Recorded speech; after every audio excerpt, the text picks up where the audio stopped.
In this tutorial I'm going to talk about grass and in particular string objects using grass. So grass, when you come up here, I've added some of these cross-shaped grass, which if you were to put one on the road there, is fairly straightforward. It's just a 4 polygons, and it just crosses over in the center there. Why 4 and not 2? Well, it depends on what you're doing and what you want to show.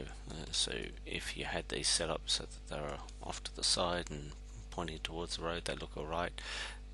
These cross-shaped ones are better if you're just placing them all over the place and going to view them from different angles.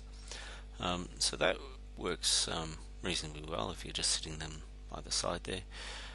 One thing that becomes noticeable on some tracks is that they tend to jut out. If I was to scale that, so scale in those directions just to make it look bigger, that'll exaggerate the effect.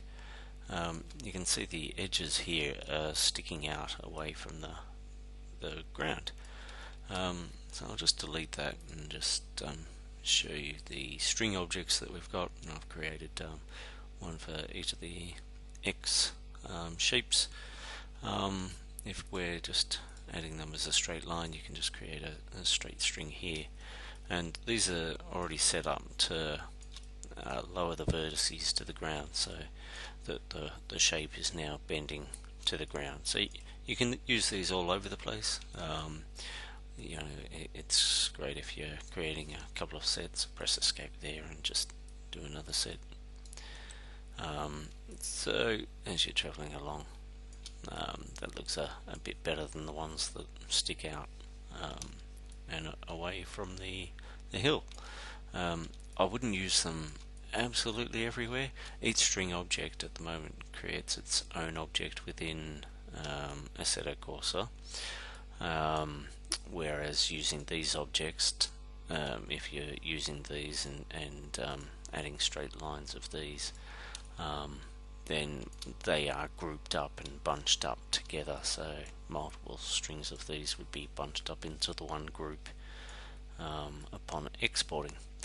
I may actually change the way string objects are exported. I'm going to have a good think about this, but I might actually break down each of these and add them in with the regular objects upon export. That might actually work better.